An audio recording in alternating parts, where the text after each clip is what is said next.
The gate was iron and oak, reinforced with steel bolts that had been driven deep into cedar posts, and it had never once been opened for Mae Townsend. She stood at the entrance to the Alden ranch on a morning that felt like the inside of a furnace, the July sun already pressing its full weight onto the Texas panhandle, and she held a carpetbag in one hand and a letter in the other. The letter was from her late father's attorney, a man named Gerald Pratt in Amarillo, and it explained in precise legal language that she had every right to be standing exactly where she was standing. But Oscar Alden did not know about that letter yet. Oscar Alden was currently sitting atop a gray quarter horse at the far end of the gate, his hat pulled low against the glare, his jaw set in a way that said he had already made every decision he intended to make about Mae Townsend long before she arrived. "I told you the last time," he said. His voice was low, but it carried, the way voices do when they are accustomed to carrying across open land. "This is private property. Whatever business you think you have here, you are mistaken." Mae did not flinch. She had been flinching for 3 months, ever since the telegram arrived telling her that her father, William Townsend, had died of a fever out in the panhandle, on land he had apparently staked a claim to before his death. She had done her flinching in private, in the back room of the boarding house in Lubbock where she had been teaching school, and she had cried exactly as much as she needed to cry, and then she had dried her face and begun writing letters. She had written to the attorney. She had written to the county recorder's office.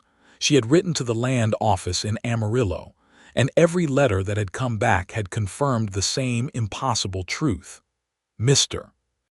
Alden," she said, and her voice was steady in a way that cost her something real, "I have a legal document in this bag that says otherwise. I am asking you politely to open this gate." He looked at her the way a man looks at something he wishes would simply go away. There was no cruelty in it exactly. It was worse than cruelty. It was dismissal. Complete and total and final dismissal, as though she were a problem that had already been solved, and he was merely waiting for the solution to understand itself. "There is nothing in any bag of yours that changes the fact that this land belongs to the Alden family," he said. "You need to turn around, Miss Townsend, and go back to wherever you came from." He turned the gray horse and rode back toward the ranch house without looking back once, and the gate remained shut, and Mae Townsend stood in the dust and the heat with her carpetbag and her letter and a fury so clean and cold inside her chest that it felt almost like peace.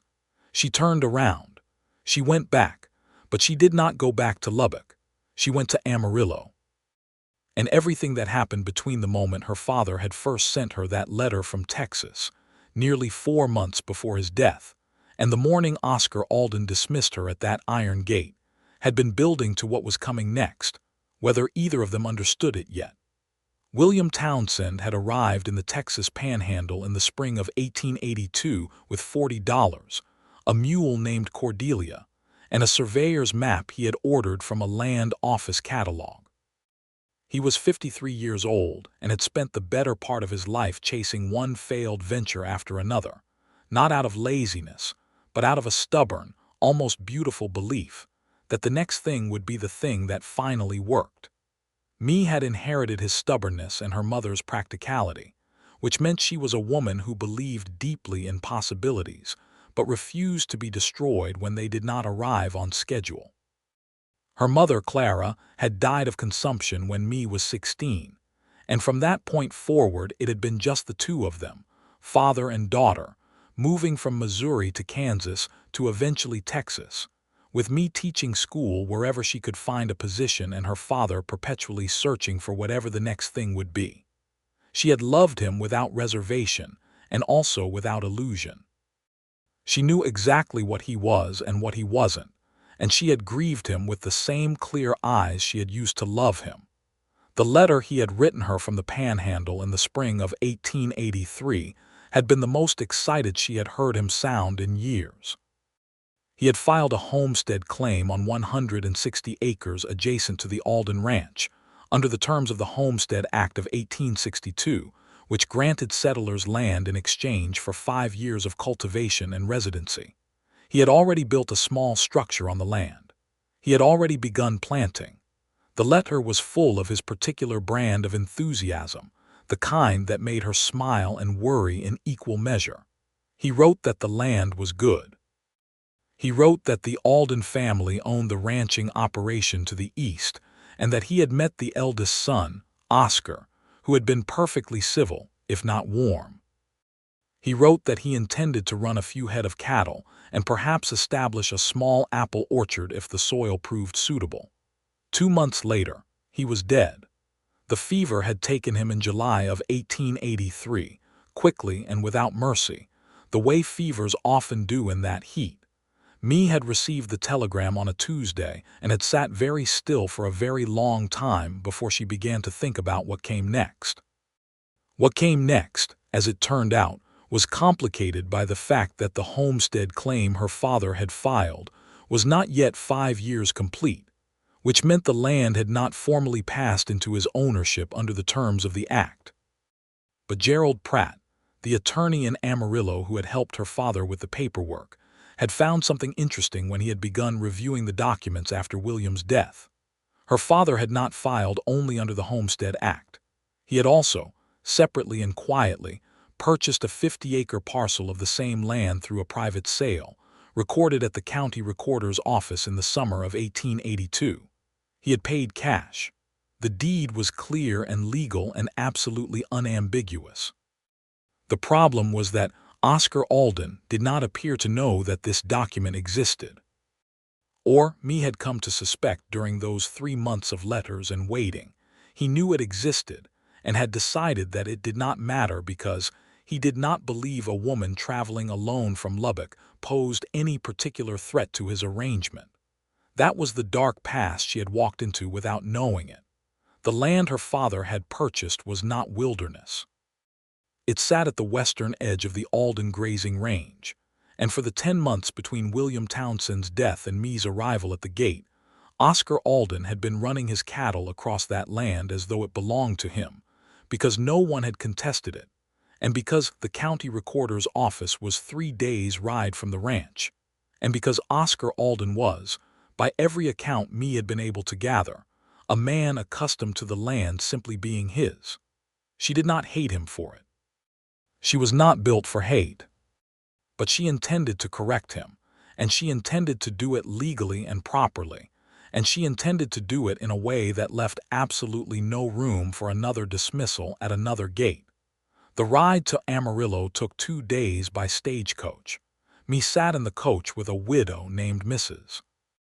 Helen Cross and a traveling salesman who smelled of camphor and spoke exclusively about the railroad's inevitable expansion into the panhandle, and she looked out the window at the flat, red land and thought about her father, and about the 50 acres that were hers, and about the particular way Oscar Alden had turned his horse and ridden away without looking back, as though she were nothing, as though she were a thing that could simply be turned away from.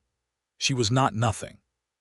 She was William Townsend's daughter, and that had never once made her nothing, no matter how many other people had tried to make it mean otherwise.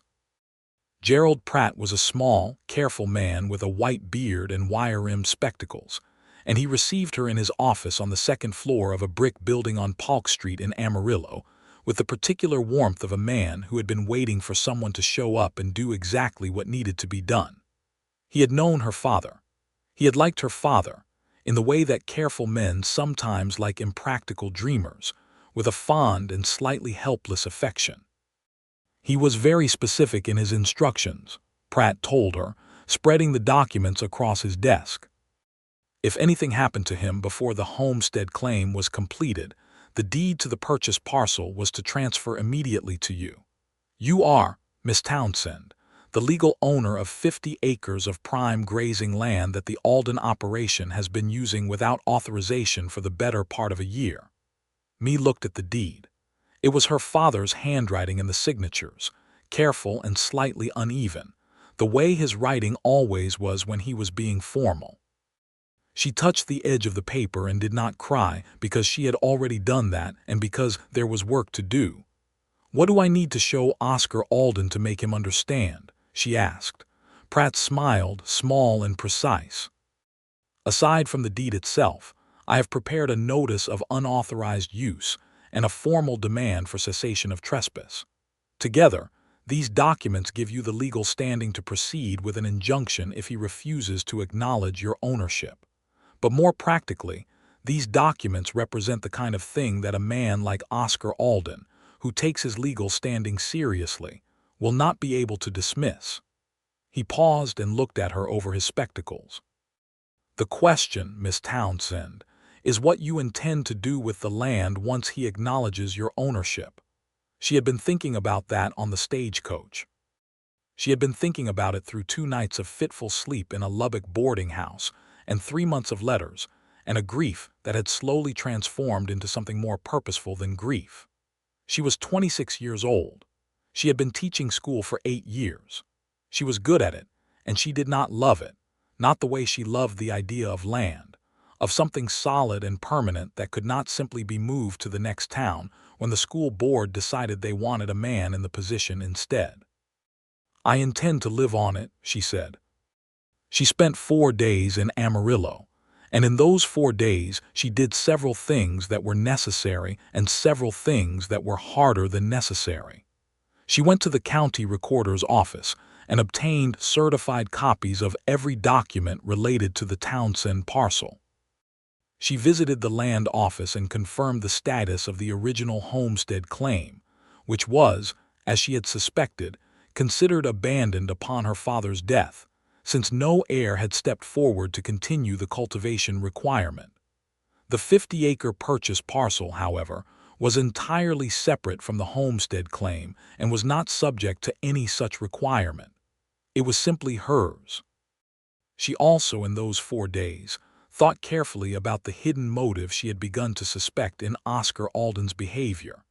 It was possible that he genuinely did not know about the purchase parcel and had simply assumed, after William's death, that the land had reverted to available territory. It was also possible that he had known and had said nothing, hoping the matter would resolve itself through inaction. She did not know which of these possibilities was true, and she told herself it did not matter for the purpose of the legal matter, even as some part of her admitted that it would matter enormously for everything else. The stagecoach back toward the panhandle led her out at a crossroads town called Dalton, which was the closest stopping point to the Alden Ranch, 6 miles to the east. Dalton was a small, dry place, barely more than a general store, a livery stable, a saloon, and a church that looked like it had been built on a dare. Mae arranged for the hire of a horse from the livery stable, a patient brown mare named, according to the liveryman, simply the brown one, and she loaded her carpetbag with the documents Pratt had prepared, and she rode east through land that was flat and enormous and achingly beautiful in a way she had not been prepared for, even after 3 months of knowing she was coming here.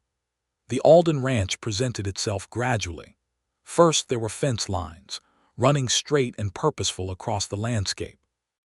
Then there were cattle, the kind of well-fed, heavy Longhorn Cross cattle that indicated serious money and serious management.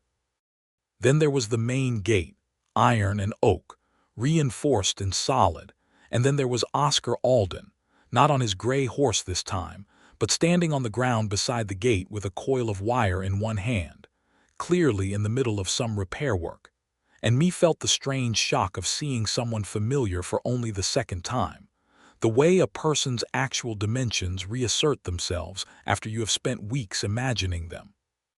He was taller than she remembered from the first visit, or perhaps she had been so focused on the dismissal that she had not properly looked at him.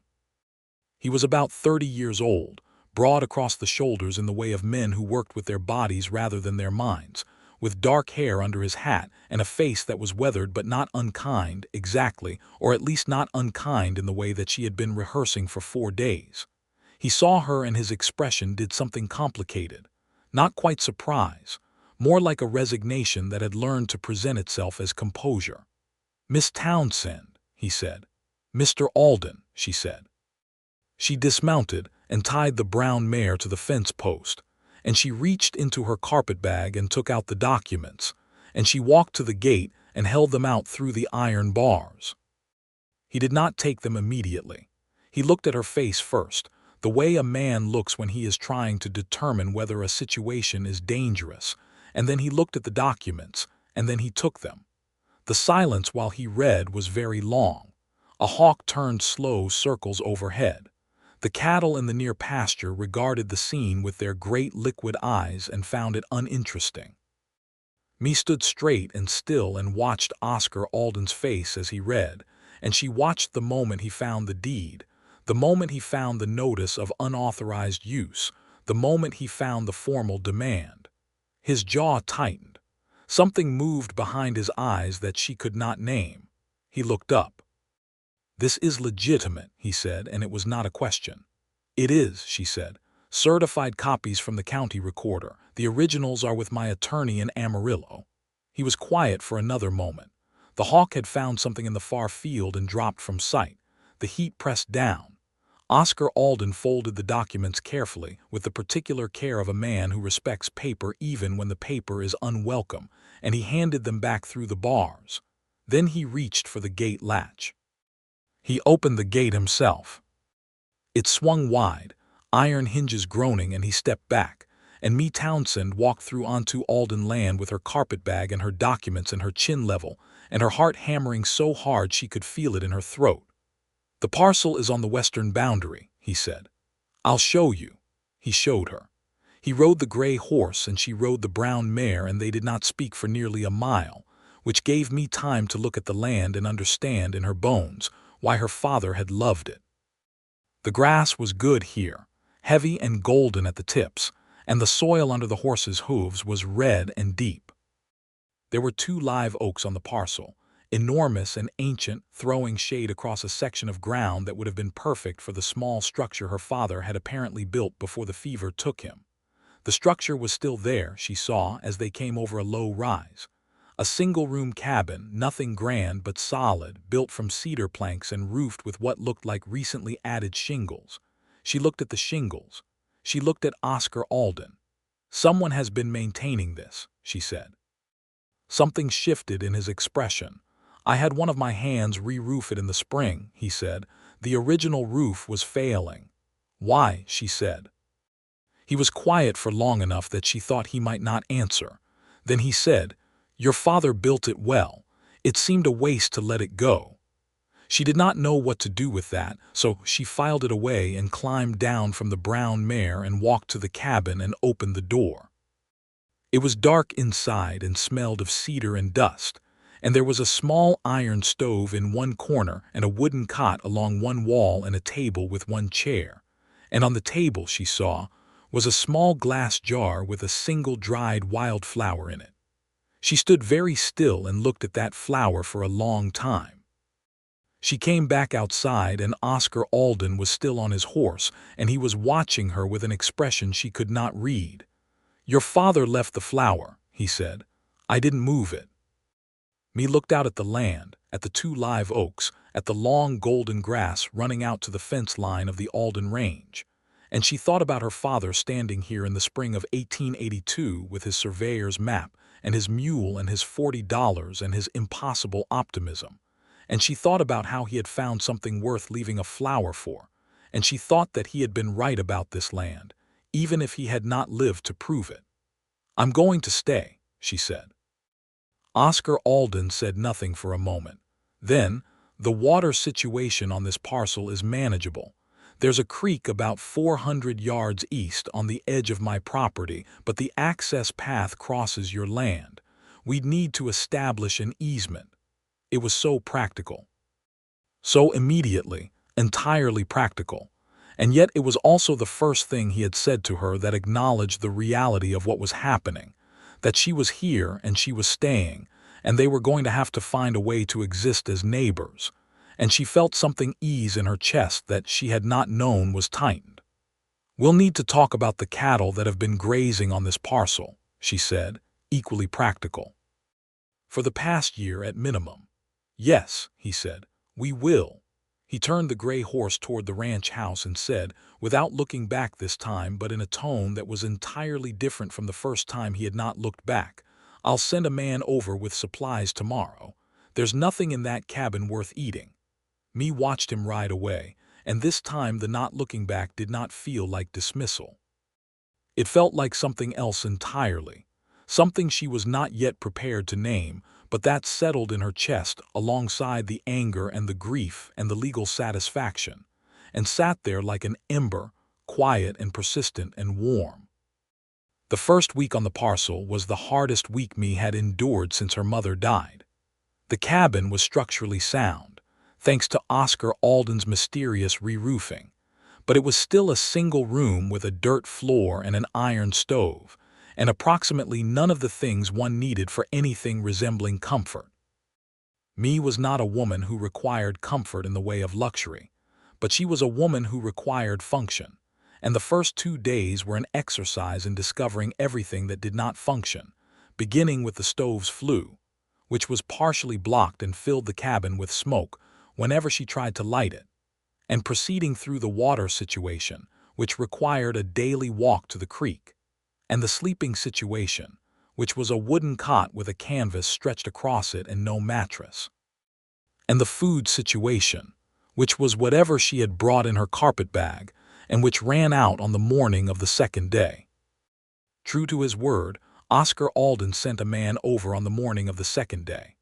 The man was a ranch hand named Pete, short and sunburned, who arrived with a mule loaded with supplies, basic provisions, flour, salt, coffee, dried beans, jerked beef, and also, unexpectedly, a rolled-up corn husk mattress that he installed on the cot with the efficiency of someone who had been specifically instructed to make it seem casual.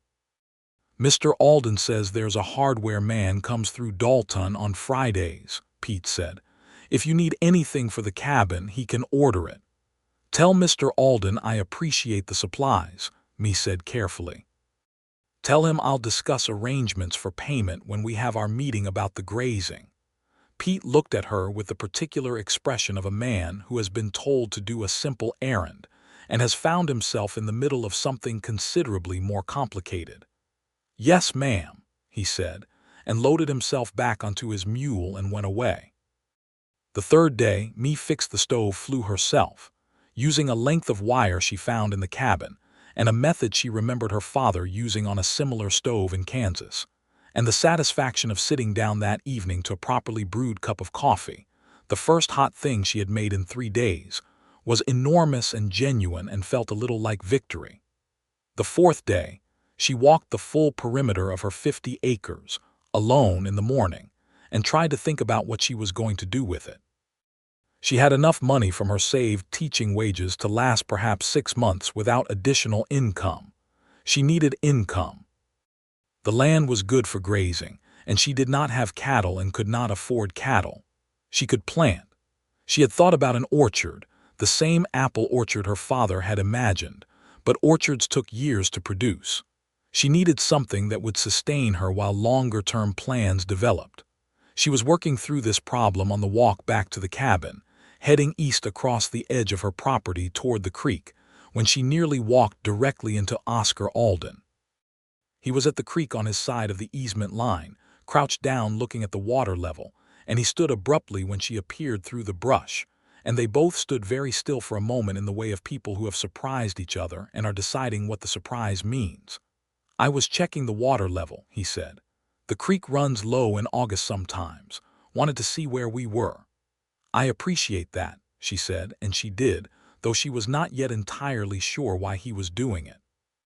He looked at her for a moment, and she got the strange impression that he was wrestling with something, some internal debate she was not privy to, and then he said, "How is the cabin?" "I fixed the flue," she said. Something that might have been the beginning of a smile crossed his face, very brief, and then it was gone. "Your father had trouble with it too," he said. "He came over to the ranch to borrow a wire for it in October of last year." Mae went still. "You knew my father." "I did," he said. He was looking at the creek again. "He was a good man. He knew a great deal about soil quality and almost nothing about cattle, and he had the most relentless optimism of any person I have ever met." Mae's throat tightened. "Yes," she said, "that is exactly accurate." Oscar Alden looked at her then directly, and she saw that there was something in his face that was not quite guilt but was adjacent to it, something that had been sitting there under the composure and the practicality and the closed gate. "I should have written to you when he died," he said.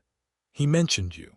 He told me you were teaching school in Lubbock and that you were the most competent person he had ever known and that he was going to make this land into something worth leaving you. I should have written."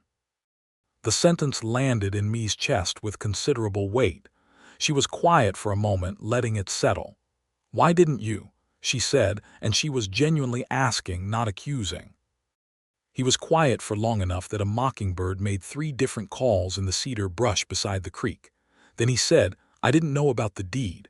I knew about the homestead claim, which I believed would lapse without an active claimant. I thought the land would eventually revert to available territory. I intended to file on it myself." A pause. "That was a mistake in judgment on my part, and I want you to know I understand that." It was not exactly an apology. It was also not nothing. Mae turned it over in her mind, examined it from several angles, and found that it was the most honest thing he had said to her since she arrived.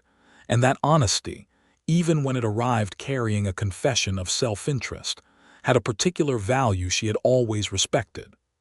"What about the grazing fees?" she said, because there was a practical matter here that needed to be addressed regardless of the emotional complexity surrounding it.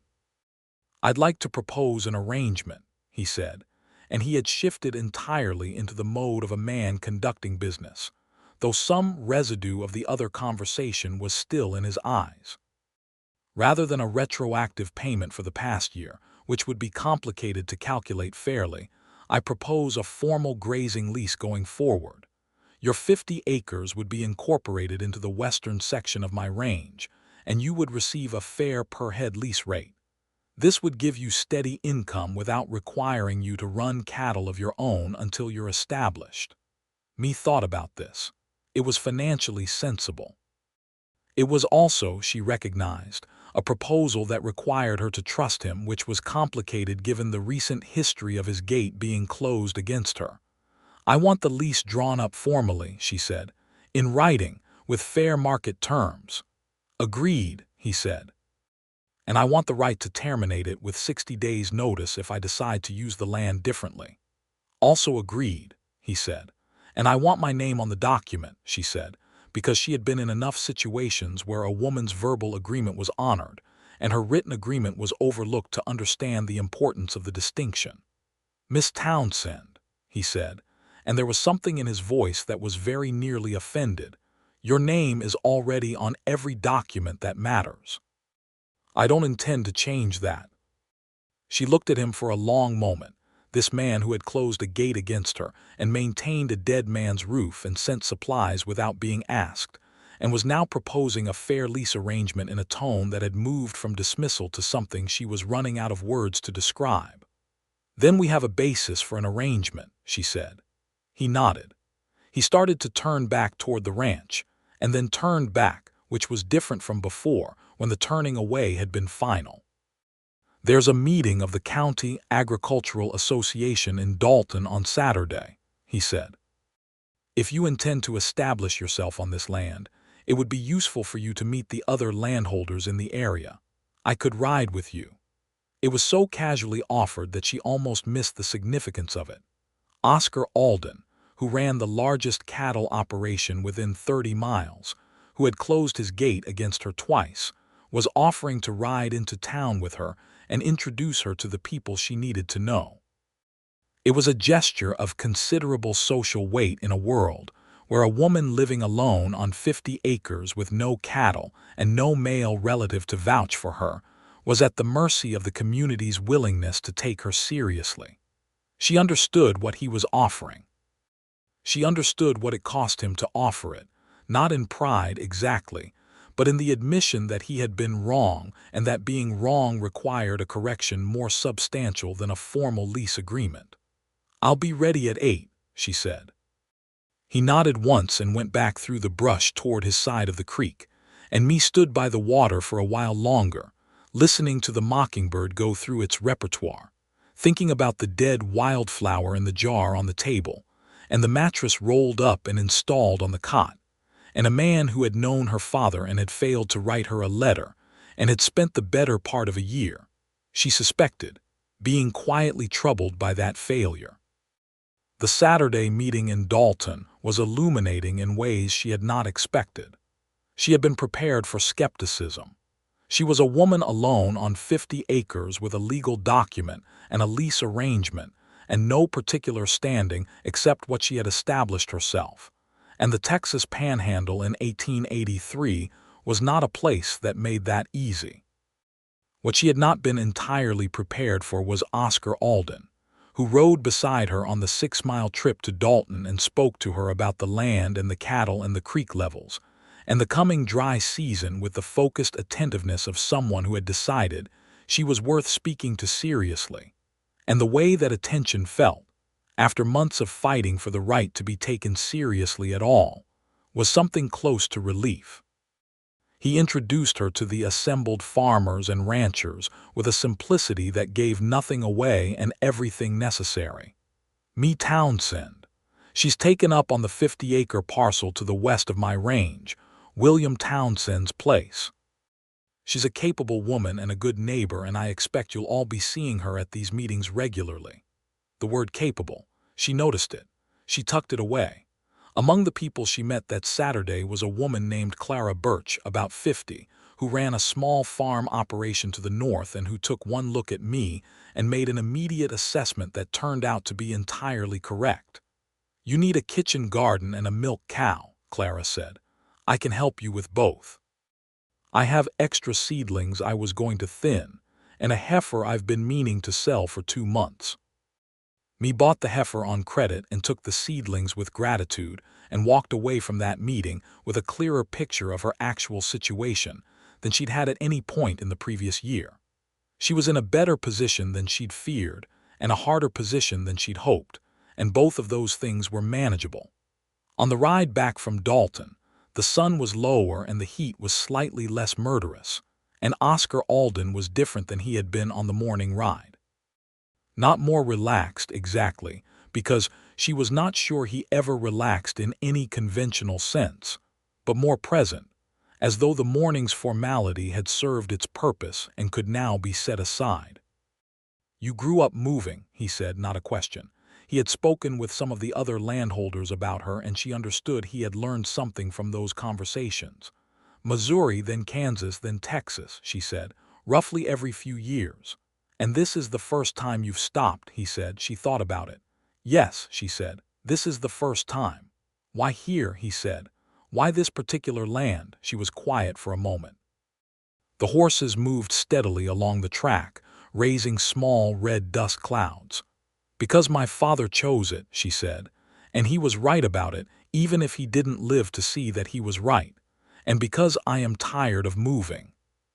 He looked out at the horizon, the long flat line where the reddening sky met the darker earth. "My family came here when I was 8, he said. "My father drove cattle up from San Antonio with 40 head in a borrowed wagon. My mother made the trip in that wagon with 3 children under 10 and never complained once, not that any of us heard. This land is all I have ever known." A pause. "I did not handle your arrival well. I want you to understand that I know that." Me looked at him. The light was doing something remarkable to the landscape, turning everything gold and amber and deep red, and his profile against it was serious and unguarded in a way she had not seen before. "You handled the second arrival much better," she said, the beginning of that smile again, and this time it was less brief. "You came back with the legal equivalent of a battering ram," he said. "It would have been difficult to mishandle." "I did," she agreed, and something about saying it, about the shared recognition of the absurdity and the stubbornness and the necessity of it, made her want to laugh, which she did. A small, honest laugh, and Oscar Alden looked at her when she laughed, and something happened in his face that was entirely different from everything that had come before, something that had no practical category, that lived in a different part of the conversation entirely.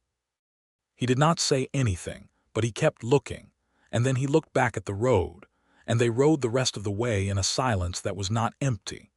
August arrived and deepened, and Me's days took on a shape that she had never had before, a daily rhythm of physical work and decision-making, and small accomplishments that accumulated slowly into something resembling a life. She planted Clara Birch's seedlings in a kitchen garden behind the cabin. She learned the heifer's schedule and produced enough milk for her own use and some modest trade. She made small improvements to the cabin every week: a proper mattress frame to replace the canvas cot, an actual door latch, glass for the single window that had previously been covered only with oilcloth.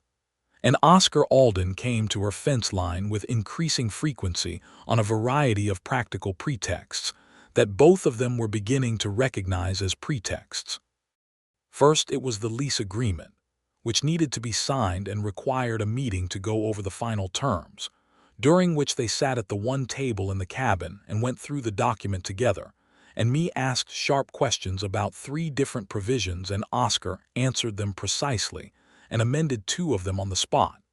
And at the end of it, their fingers brushed when he passed the pen across the table, and they both pretended not to notice. Then it was the fence line on the north edge of her parcel, which had a section of missing posts that his cattle would eventually discover.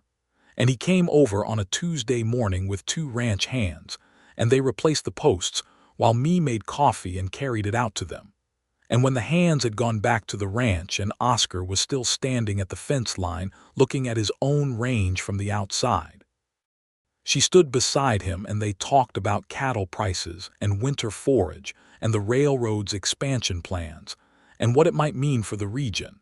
And she realized that she had never in her adult life had a conversation about the things that interested her with someone who met those interests seriously and specifically, and that this conversation, this ordinary practical conversation about cattle prices, was one of the better ones she had had in years. Then there was the evening he rode over because Pete had mentioned that the heifer seemed to have a cough and Oscar had some experience with that particular ailment and wanted to make sure it was nothing serious. He examined the heifer, determined it was minor irritation from dusty forage and not illness, and then he stayed for supper, which me had not planned but which happened naturally, the way things happen when 2 people are both hungry and one of them has made enough food for more than one and neither of them finds a reason to say no.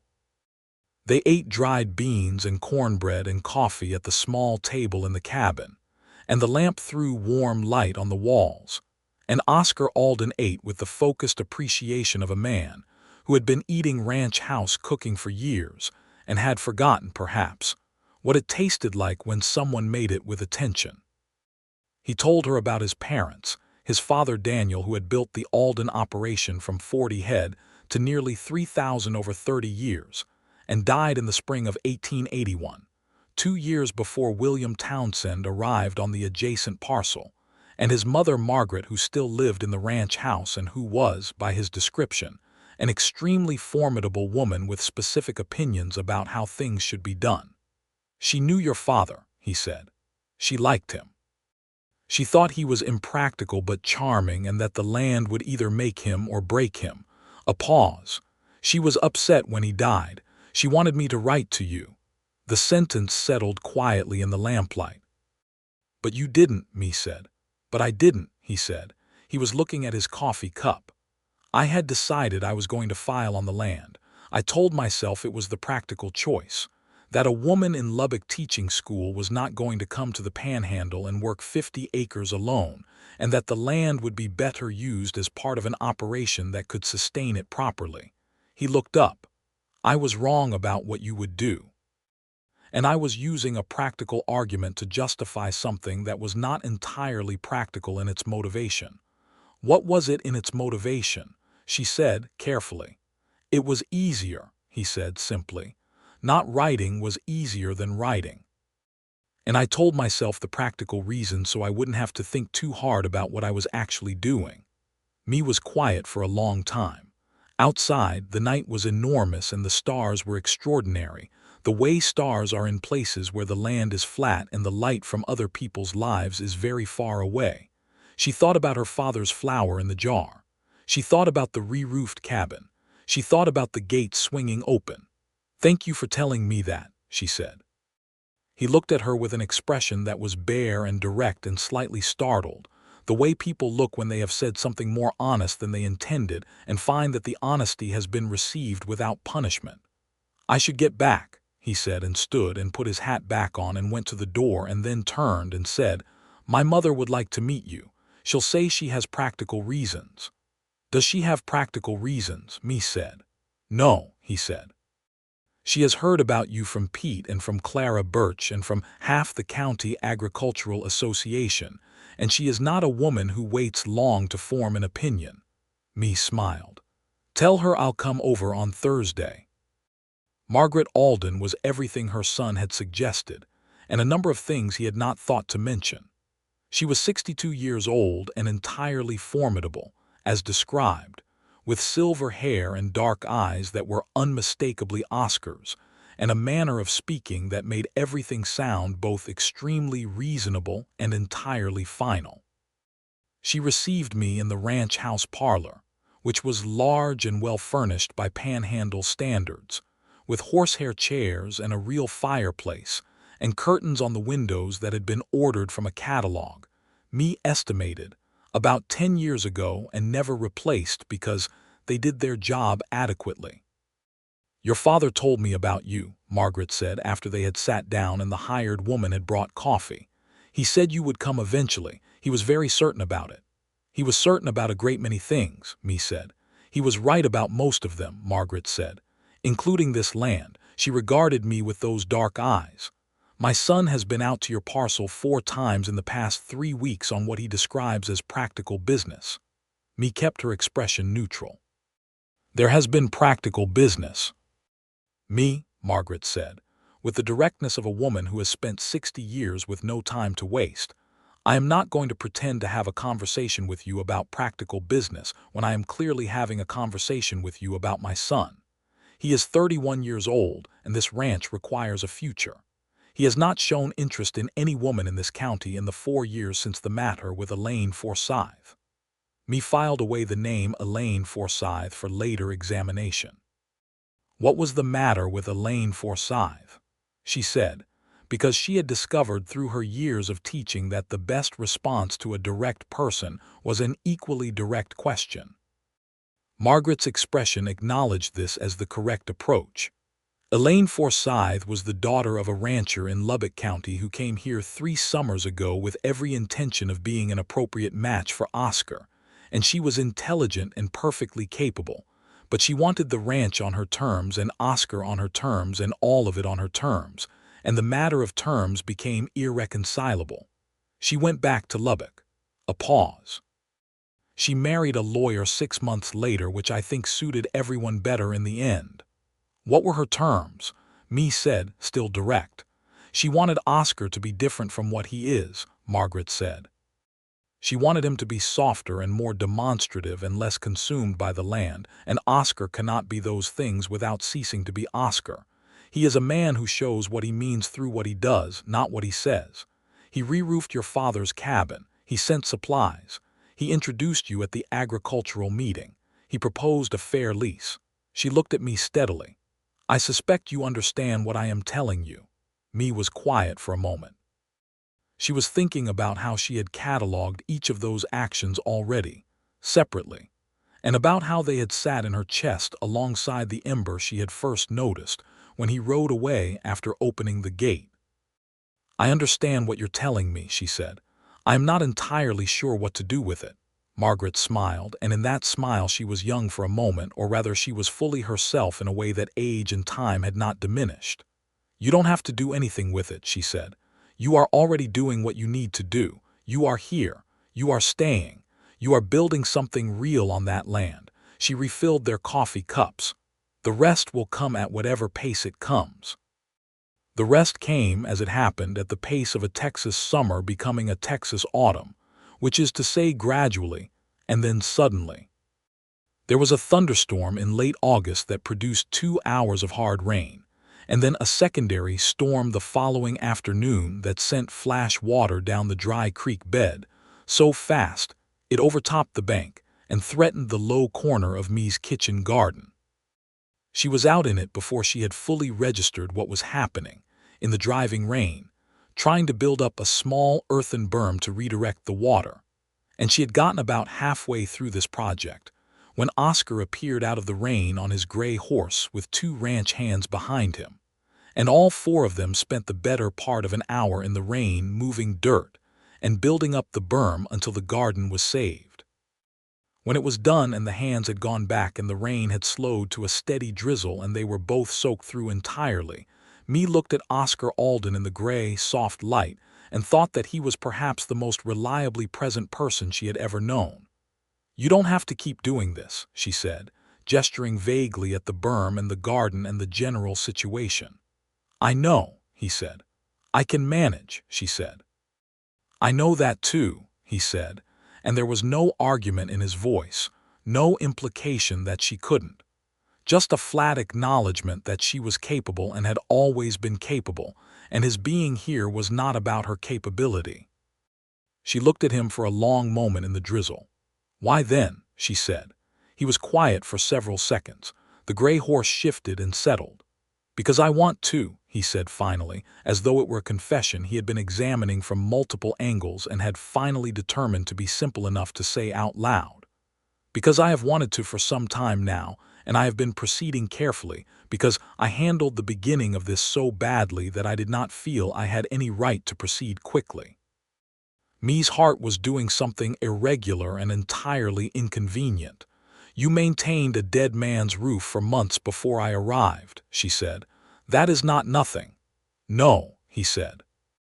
"It is not nothing. And you opened the gate," she said, "yourself." "I did," he said, and the ghost of that brief smile was back, warmer now, less guarded, though the legal document helped. "It was a very good legal document," she said. "It was," he agreed. "You are a very formidable woman, Mae Townsend." The sound of her name in his voice, spoken simply and directly, and with everything that had accumulated between them in the warmth underneath it, was a thing she felt in every part of herself.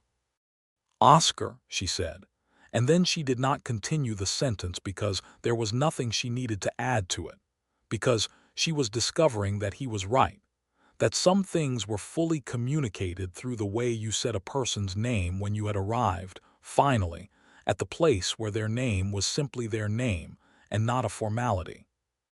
He reached out and took her hand, which was muddy from the berm work, and held it, and they stood in the drizzle beside the saved kitchen garden with the creek running high and the enormous Texas sky beginning to clear in the west. And it was not a dramatic moment in any sense except the one that matters, which is that it was entirely true and entirely mutual, and could not have happened any sooner than it did.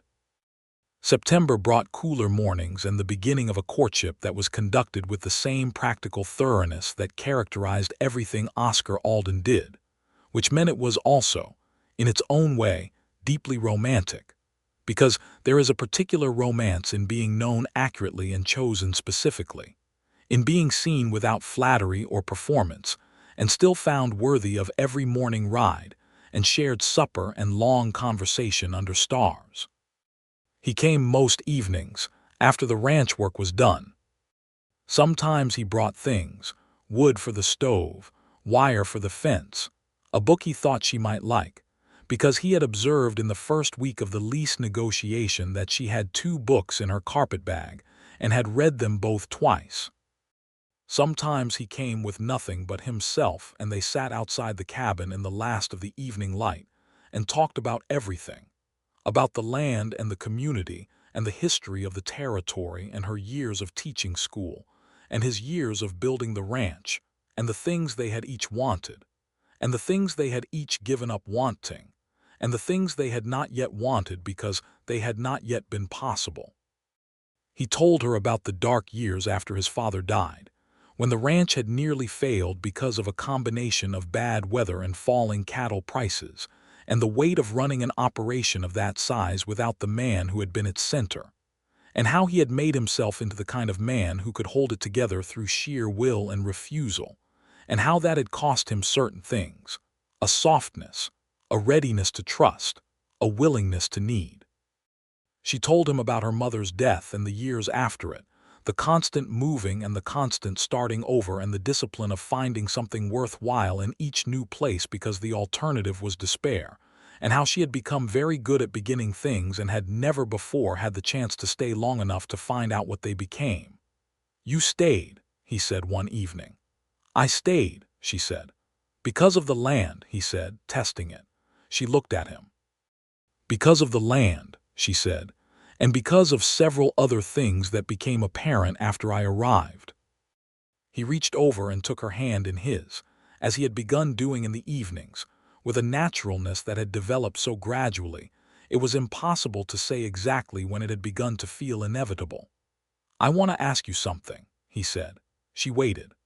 "I want to ask you if you would be willing to consider the possibility of making this permanent," he said, which was the most circuitous proposal she had ever encountered and was also, somehow, entirely in character. "The arrangement as it currently stands is manageable, but it is not what I want, and I think it is not what you want either, and I believe we have both known for some time what would make it better." Me looked at the stars, which were doing their extraordinary thing overhead, and at the dark line of the horizon, and at Oscar Alden's profile, serious and careful, and hers, she realized, already hers in every way that mattered before he had even finished asking. "Are you asking me to marry you?" she said. "I am asking you very badly to marry me, yes," he said. She laughed, full and genuine. "Oscar, me." "Yes," she said. He turned to look at her, and the expression on his face was one she had never seen before, a complete absence of the composure, a pure and uncalculated happiness that transformed his face entirely and made him look, briefly, like a man who had been carrying something very heavy for a very long time and had finally been told he was allowed to put it down. He kissed her. It was not their first touch, but it was the first time they had been certain of each other, and it had all the stored intention of a summer of proximity and 3 months of letters, and a gate that had been closed and then opened, and me thought, with the small, precise part of her mind that kept observing even during extraordinary moments, that her father's dried flower in the jar on the table had been completely right about this land. They were married in November of 1883, in the church in Dalton that had been built on a dare, by a circuit preacher named Reverend Holt, who arrived every 3rd month and managed 3 weddings and 7 baptisms, and 1 extremely contentious dispute resolution before departing again. It was not a large wedding, because they were not a large wedding kind of people, but it was attended by Margaret Alden in her best dress with her dark eyes quietly shining, and by Clara Birch, who had brought a dried fruit cake and wept happily through the entire ceremony, and by Pete and several of the ranch hands and a fair portion of the County Agricultural Association, and by Gerald Pratt, who had made the trip from Amarillo, because he felt that the story that had begun in his office with a certified deed had earned him the right to see its conclusion. Me wore a dress she had made herself from fabric Clara Birch had helped her order from Amarillo, a deep blue that the autumn light in Texas made extraordinary, and she carried a small bouquet of dried wildflowers that matched, in a way she had planned, and that no one knew about except herself, the single flower in the jar on the table in the cabin her father had built. Oscar wore his best clothes and the expression of a man who has decided something completely and without reservation, which is the best expression a person can wear at a wedding. After the ceremony, after the cake and the handshakes and Margaret's embrace that was brief and fierce and said everything she did not say in words, they rode back to the ranch together in the last of the November light, and Oscar Alden led Mae Townsend, who was now Mae Alden, through the main gate of the ranch, and this time it was open wide before they arrived, and it stayed open. The question of the 50-acre parcel was resolved in the winter of their first year of marriage, in a way that was entirely practical and entirely Oscar, which meant it was also, in its own way, entirely right. They retained the deed to the parcel in Me's name, as it had always been, and incorporated it formally into the ranch operation, not as absorbed territory but as a named piece of the whole, with its own designation in the ranch records. Mae had asked for this with the same directness with which she had asked for her name on the lease document, and Oscar had agreed with the same absence of argument with which he had agreed to that, because he had understood from the gate opening moment forward that Mae's name on things was not a negotiation, but a recognition of what was simply true. The cabin became a line camp, used by ranch hands during the heavy grazing seasons, and it was maintained well, and the table and the jar with the dried flour were moved to the main ranch house, where they sat on the mantelpiece in the parlor beside a wedding portrait taken by a traveling photographer who had come through Dalton in December.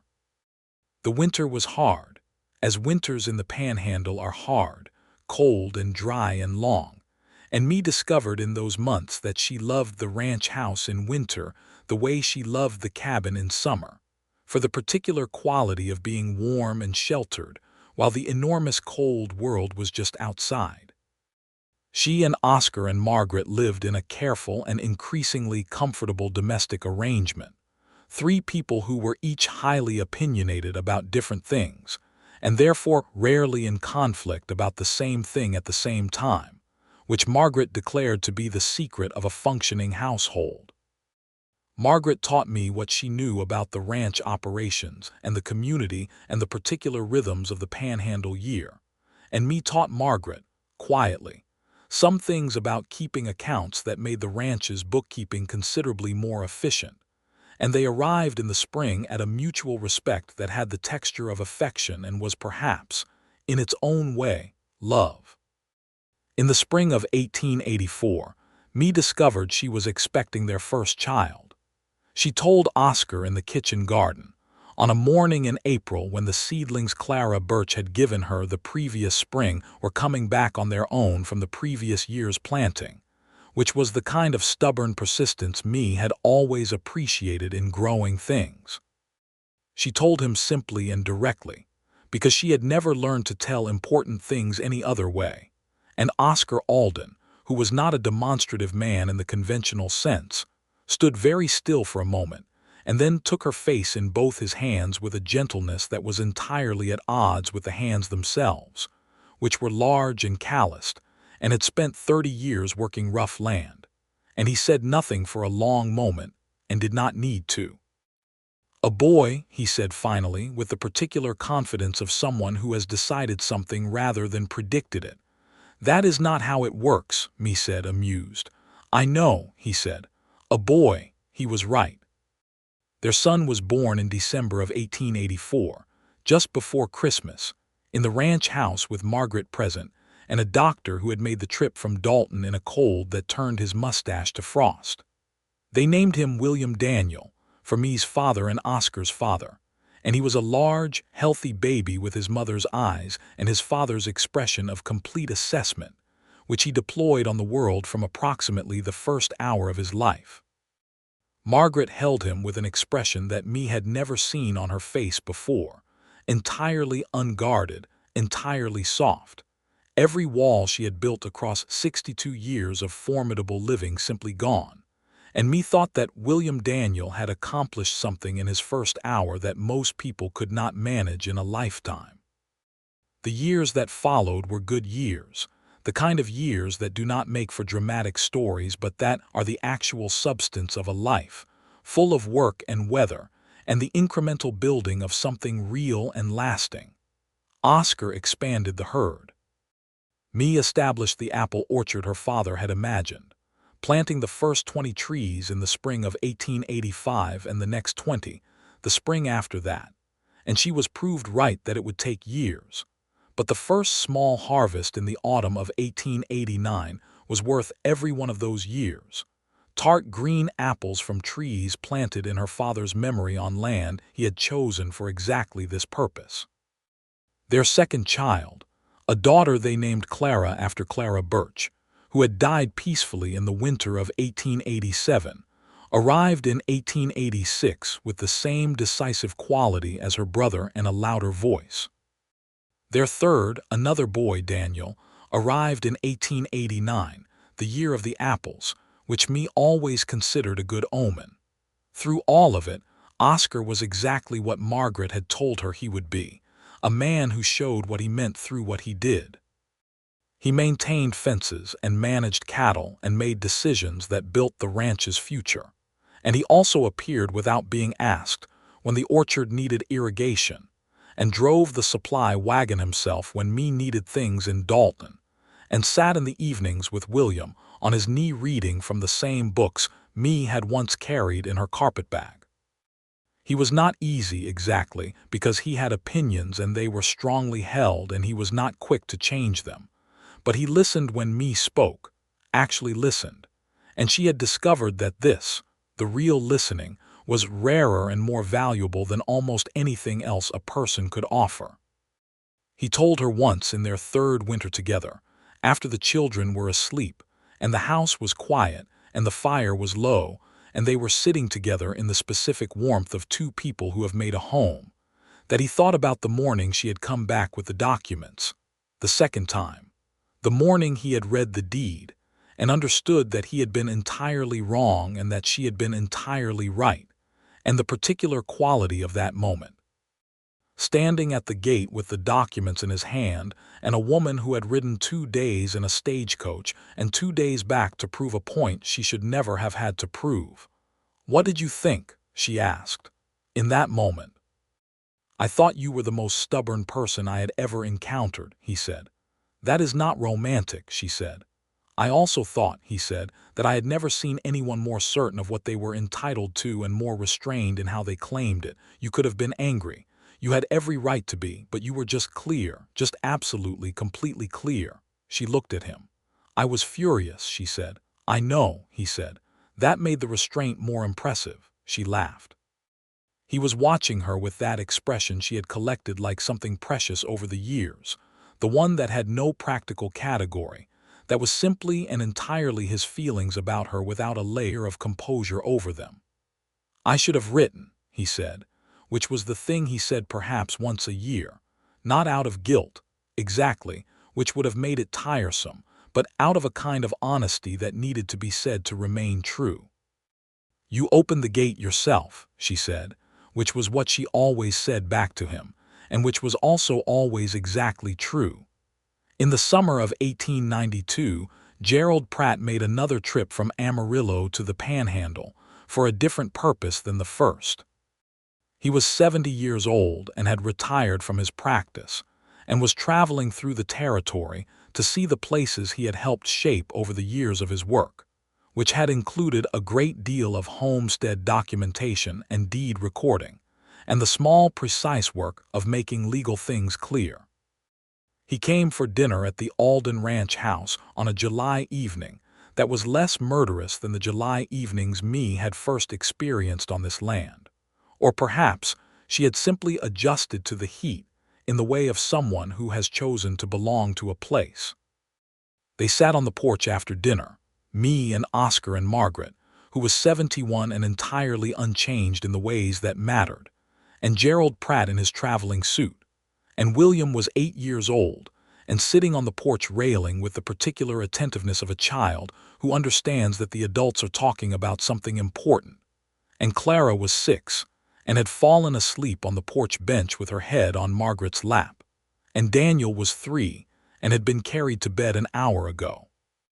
Gerald Pratt looked at the ranch, at the long golden grass and the fence lines and the apple orchard visible to the west, the trees in their second good bearing year, and he said, "Your father would have been satisfied."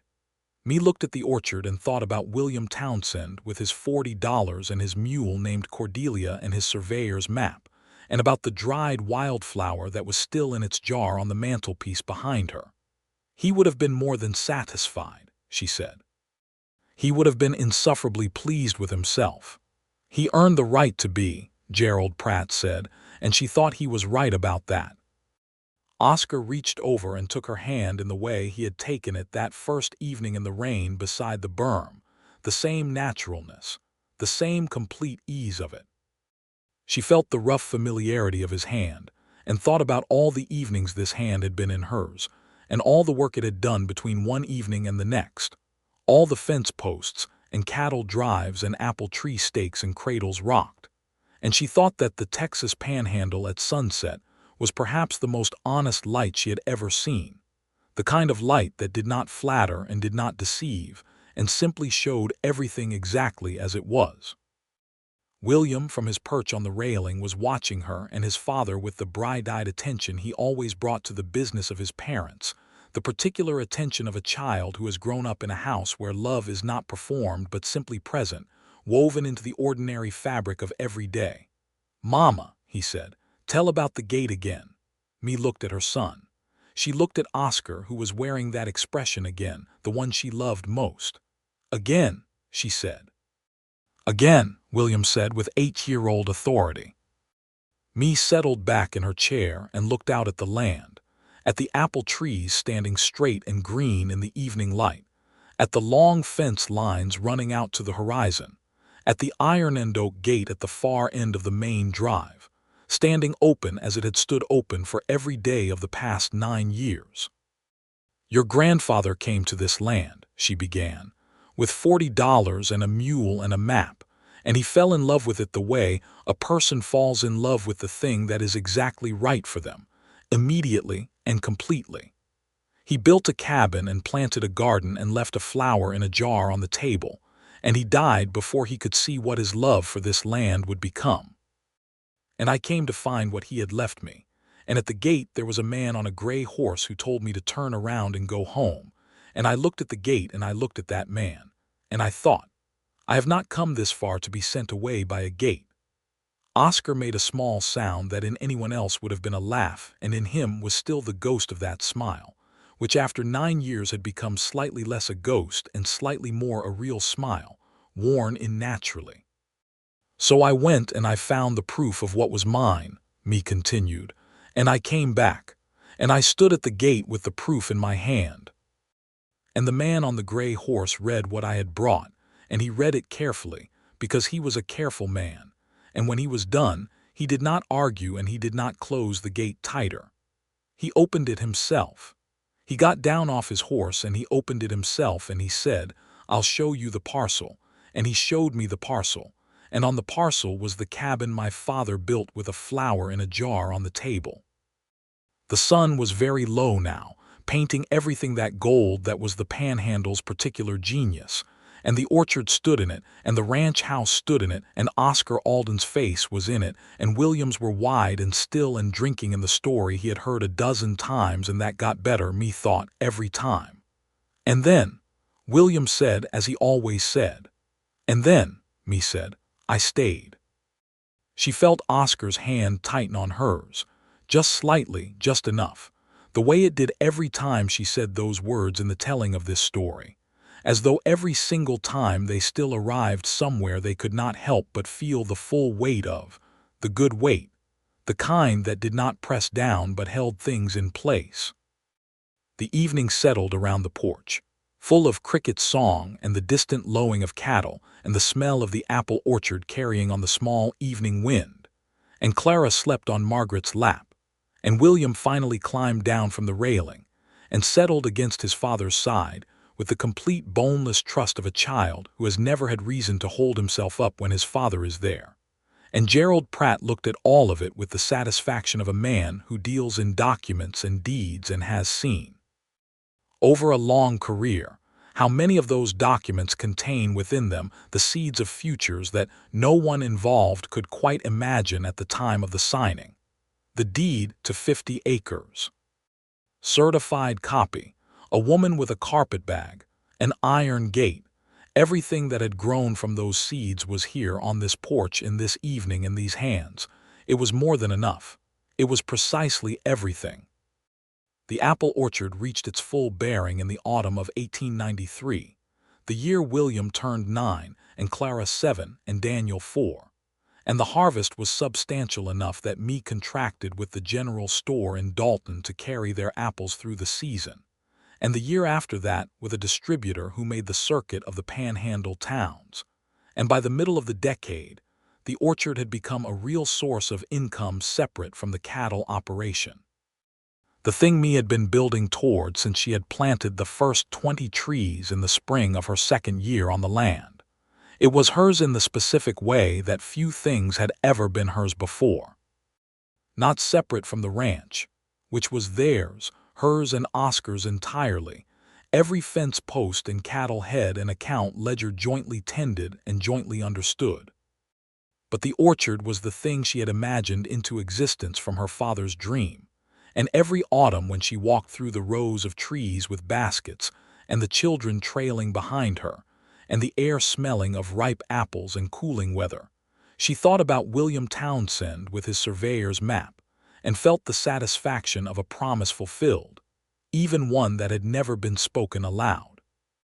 Oscar walked with her sometimes on those autumn mornings, in the way he had always accompanied her, not directing but present, and sometimes he said nothing for the full length of the orchard, and sometimes he said things that she stored alongside the other things he had said that were worth keeping. He told her once, in the middle of a harvest morning when the trees were at their most generous, that the ranch was better with the orchard in it, that the 50 acres had changed the shape of the whole operation in ways he had not anticipated, had made it more varied and more resilient and more interesting than it had been before. "You changed the shape of everything," he said, matter of fact as always, not as a compliment exactly, but as an observation that had the warmth of a compliment inside it. "You opened the gate," she said. "You gave me a reason to," he said.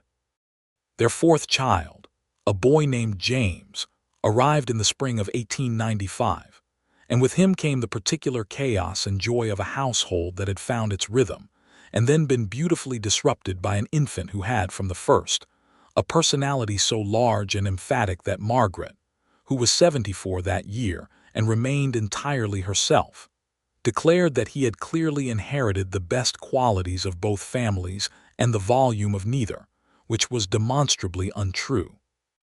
William, who was 11 that year and had spent his whole life on the ranch in the way of a child who has never been anywhere else but has been shaped by every part of the somewhere he is, had already declared his intention to work the cattle operation when he was old enough, and Oscar had received this declaration with the gravity it deserved, and had begun, in small and careful ways, the process of teaching his son everything he knew, in the same manner he approached everything, thoroughly and without shortcuts. Clara, who was 9, had shown an interest in the books Mae brought from Dalton with a ferocity that reminded me of herself at that age, and Mae had begun to think, with a pleasure she could not quite contain, about the possibility of a real school, in Dalton or near to it, better staffed and better funded than the makeshift arrangements currently available, and about what it would mean to have the resources and standing to do something about that. She wrote a letter to the County Education Board in the summer of 1896, proposing a formal school at Dalton with a proper teacher and proper materials, and when the board responded with interest but no funds, she proposed a subscription among the local landholders, and Oscar was the first to subscribe, without being asked, in an amount that made the project possible. And the school at Dalton opened in the autumn of 1897 with a young teacher from San Antonio named Miss Eleanor Garvis, who had come to the Panhandle on a contract and had stayed, as people sometimes did, because the land got into them. Mae was on the school board and attended every meeting and was, by every account, an excellent board member who combined practical experience with unreasonable levels of competence, which the other board members had learned simply to accept as a feature of the situation.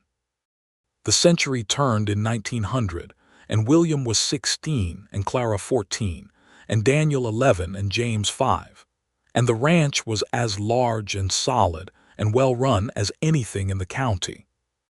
And Mae Alden was 43 years old and sat at the table where she and Oscar had negotiated a lease agreement in the first autumn of her time on this land, and thought about how completely different everything was from anything she had imagined at any point in the years before she arrived at a gate with a carpetbag and a legal document.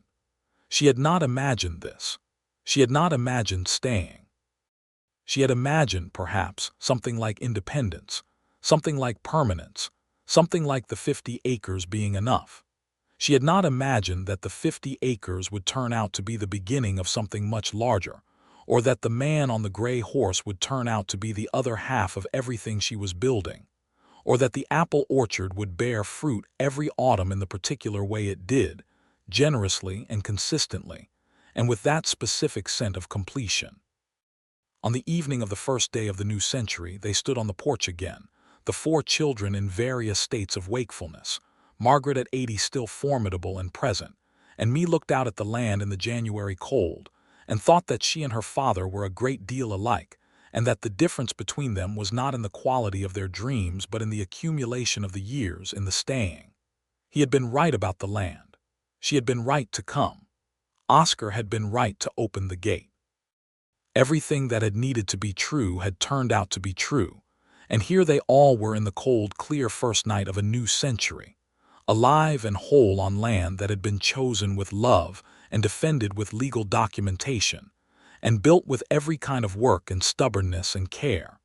And the stars over the Texas panhandle were doing their extraordinary thing, every one of them exactly where they were supposed to be. Oscar stood beside her, close enough that their arms were against each other in the cold, and said nothing, because there was nothing that needed saying, and she stood beside him in the same way, and the land ran out to the horizon in every direction, and the apple trees were bare in their winter rest, already gathering themselves for the spring, and the gate at the end of the main drive was open, as it had been open every day for 17 years. And the dried wildflower in its jar on the mantelpiece inside was as permanent now as anything on this earth can be made to be, kept safe and unchanged in the house that had been built for it to outlast everything impermanent, every dismissal, every closed gate, every letter not written, and every moment of a life that had arrived at last, exactly where it was always going to arrive. Mae Townsend had come to the gate with a legal document, and Oscar Alden had opened it himself, and everything that followed from that moment was the story, and the story was still going, and it was good.